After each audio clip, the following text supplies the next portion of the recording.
Hey guys! So today I wanted to share something very special with you. I wanted to show you my collection of VHS tapes that I have. I have a TV in my room that plays VHS tapes still. It's very old, obviously. My grandma had it at her house and then she let me take it because she doesn't use it, because you'll see why she doesn't use it when I show you what the VHSs are. So I get to have that in my room. You know, we're 90s kids. We can't let go of the past, even though I was only 3 when the 90s ended. Anyway, let's get into the videos. So I have them in alphabetical order. So the first movie is 10 Things I Hate About You. Absolutely a classic. I love Heath Ledger. Julia Stiles in this movie is like literally me, and I know that she's supposed to be like too much of a feminist in this movie, but I've always so identified with her, and she's like, she did nothing wrong and she was absolutely right, and I love this movie. This is a classic and you all know it. The next movie I have is also a numbered movie. It's the live action 101 Dalmatians.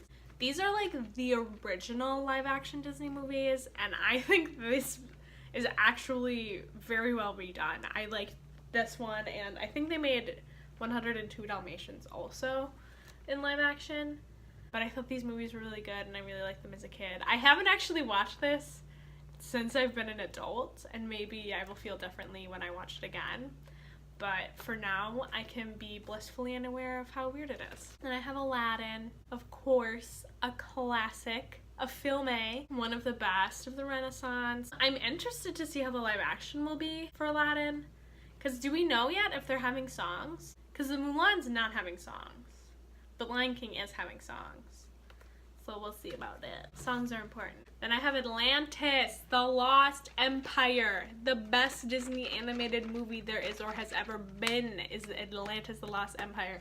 Everybody in this movie is a legend and an icon. All of the characters are still good to this day. I love it so much. The sequel to this movie is literally disgusting trash, but this movie cannot be touched. And then I have the Nips Out Batman and Robin, Alicia Silverstone, Uma Thurman, you know, legends only in this movie. And then I have Cats. I'd never watched Cats as a kid. The first time I ever saw Cats, I was like in high school and I was watching my friends do a production of Cats. And then like we saw the Cats revival on Broadway. Shout out to Corey who let us come on stage and look around after that. I think I just got the VHS tape because I felt like I was supposed to have it. Like me as a person was supposed to have Cats on VHS, so I did. And then I don't have a case for this. I don't know where it went, but I have Charlie's Angels. This is like film. This is what film's all about.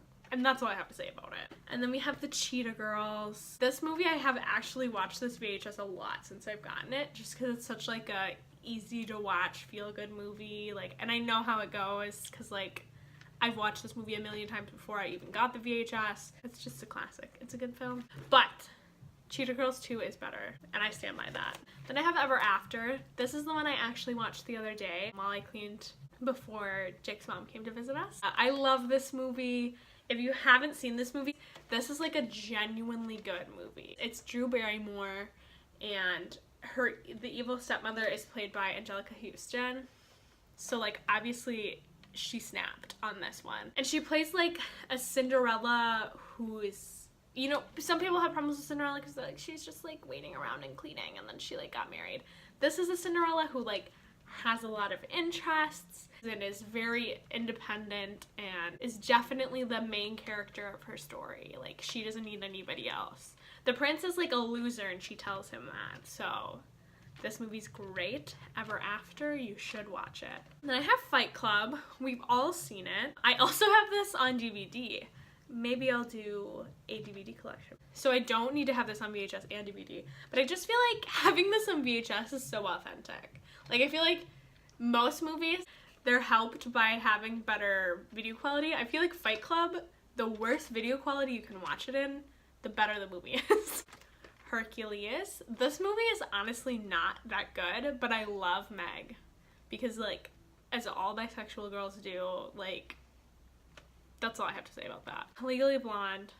This movie changed my life. Obviously, as someone who's been blonde basically since I can remember, and I've tried to erase all evidence of me not being blonde, this is what it's all about. The Lost Boys. I haven't watched this VHS. I mean, if you don't know what The Lost Boys is, I think you probably wouldn't like it, because anyone who would like it has heard of it. It's like 80s punk vampires.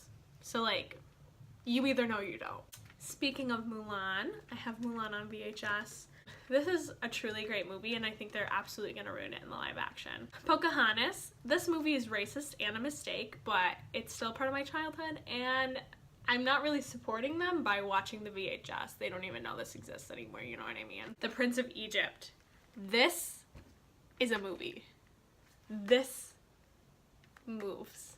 Okay, this is probably one of the movies in my life that I have seen the most times, second to maybe only like the Lindsay Lohan Parent Trap.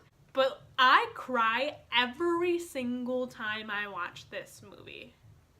Every time they sing their little Jewish songs, tears in my fucking eyeballs, okay? Return of Jafar, the sequel to Aladdin. This is not very good. I did watch it as a kid a couple of times and I remembered it, so I just like picked it up. Saving Private Ryan. How many tapes are in here? Where does it open? 2 VHS set for Saving Private Ryan, and it has like a little sleeve.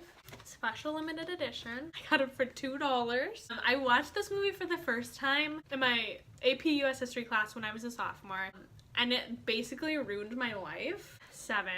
The Hoes, no. See, and this is what's so funny about my collection, is it's like mostly family and animated movies, and then it's like Fight Club and 7.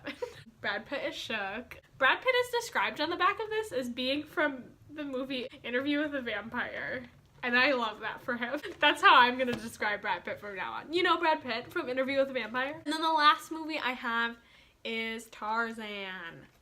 This is great. This is a great movie. I watched this movie a lot as a kid, obviously.